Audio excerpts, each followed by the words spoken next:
ममता ने नीतीश कुमार को टास्क दिया था कि पहले बिहार में एक बैठक कीजिए, फिर विपक्षी एकजुटता की मुहिम की शुरुआत कीजिएगा, और अब मुहर लग गई है। जून के महीने में ममता के टास्क पर नीतीश कुमार ने विपक्षी नेताओं को एकजुट करने का आह्वान कर दिया है। मृत्युंजय तिवारी जी, जून के महीने की तारीख तय हुई है। ममता बनर्जी ने कहा था कि पहले पटना से अंगड़ाई लीजिए, फिर मोदी के खिलाफ हुंकार भरने की तैयारी कीजिएगा। नहीं, सही बात। ममता दीदी जानती हैं कि बिहार तो आंदोलनकारियों की धरती रही है और भाजपा के खिलाफ एक बड़े लड़ाई की तैयारी के लिए 2024 में भाजपा मुक्त भारत बनाने का संकल्प लेने के लिए इसी बिहार की धरती से गैर भाजपा विपक्षी दलों की बैठक होगी और हुंकार भरी जाएगी इस तानाशाह, हिटलर शाही और मनमानी कर रही अहंकारी मोदी जी के सरकार के खिलाफ। 12 जून की तारीख है, क्या लगता है कि एकजुटता दिखेगी, ताकत दिखा पाएंगे विपक्ष के नेता? ये ऐसी एकजुटता होगी कि बीजेपी की व्याकुलता बढ़ जाएगी। ये बैठक ऐतिहासिक होगा। इतनी बड़ी संख्या में विपक्षी पार्टियों का जुटान होगा, गोलबंदी होगा, जो बीजेपी ने सोचा नहीं था। जो बिहार में आदरणीय लालू प्रसाद जी, श्री नीतीश कुमार जी, श्री तेजस्वी यादव जी ने विपक्षी एकजुटता की मुहिम को बढ़ाया और आज पूरे देश में विपक्षी एकजुटता जिस तरह से मजबूती के साथ दिख रही है, और ये तो स्पष्ट है कि जिस दिन विपक्ष एकजुट हुआ उसी दिन भारतीय जनता पार्टी का सत्ता से विदाई हुआ। ममता बनर्जी ने कहा था कांग्रेस बीच में रोड़ा दिख रही थी, लेकिन कांग्रेस ने भी सहमति दे दिया। अब क्या लगता है, केजरीवाल, ममता, तमाम विपक्ष के नेता बिहार की धरती पटना पर आएंगे? क्योंकि जेपी की यह भूमि है और ममता बनर्जी ने कहा था कि आंदोलन की शुरुआत जेपी की भूमि से होगा तो आगाज अच्छा होगा। देखिए, ये जेपी की भूमि है। जेपी आंदोलन को भला कौन भूल सकता है बिहार की धरती से? उस वक्त कांग्रेस को हटाना था, इस वक्त भाजपा को हटाना है। तो जो समय की मांग है, आज जिस तरह से लोकतंत्र को, संविधान को, देश को बचाने की लड़ाई लड़ी जा रही है, तो ये बिहार ही इसका गवाह बनेगा। और ये बुद्ध की धरती है और गांधी की कर्मभूमि है।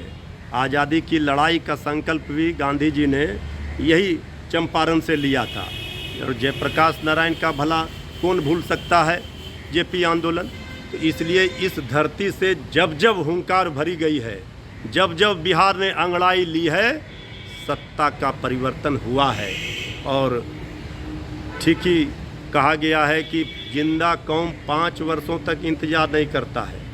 तो जिस तरह से अभी तो 1 वर्ष भी नहीं हुए, पिछले साल अगस्त में ही 9 अगस्त को सत्ता परिवर्तन हुआ था, बिहार में खेला हुआ था।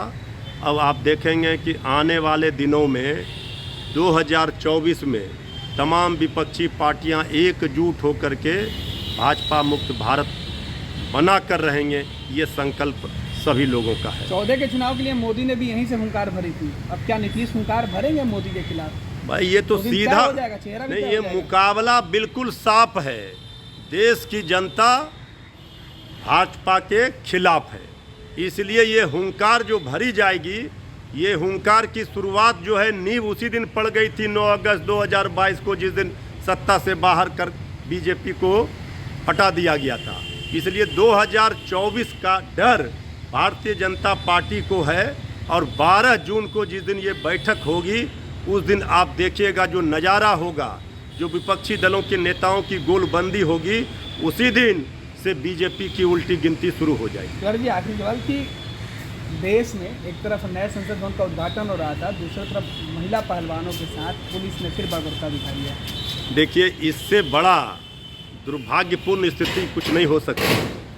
कल जो हुआ, एक और भारतीय जनता पार्टी और केंद्र की सरकार जश्न मना रही थी, उत्सव मना रही थी, लोकतंत्र की दुहाई दे रही थी, और दूसरी ओर हमारी देश की बेटियां जिन्होंने पदक दिला करके इस देश का मान और सम्मान बढ़ाने का काम किया, पहलवानों ने, उनके साथ किस तरह से ज्यादती हो रहा था वो सबने देखा। किस तरह से हमारे देश की महामहिम राष्ट्रपति महोदया, जो मातृत्व शक्ति की प्रतीक हैं, आदिवासी समाज से हैं, दलित समाज से हैं, उनका अपमान किया गया कल नए संसद भवन के उद्घाटन समारोह में। इस बात का गवाह है कि आज इतिहास को दफन करने का प्रयास जो केंद्र की सरकार कर रही है मनमानी तरीके से, हमारी बेटियों के साथ, उन पहलवानों के साथ न्याय नहीं कर रही है, जिन्होंने पदक दिला करके देश का तिरंगा शान से लहराया था, देश और दुनिया में भारत का मान सम्मान बढ़ाया था। इसका जवाब आदरणीय प्रधानमंत्री जी दीजिए, नहीं तो इतिहास कभी माफ नहीं करेगा।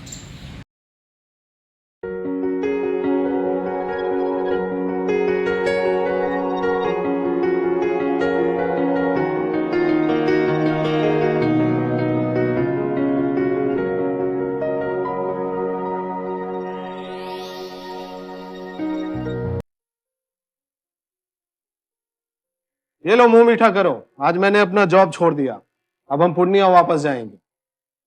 जॉब छोड़ दिया है?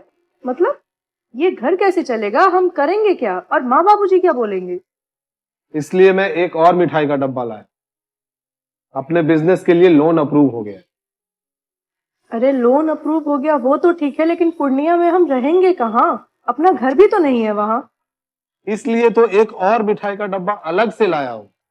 हमने पूर्णिया में घर ले लिया है, पूर्णिया के ई होम्स पैनोरमा में।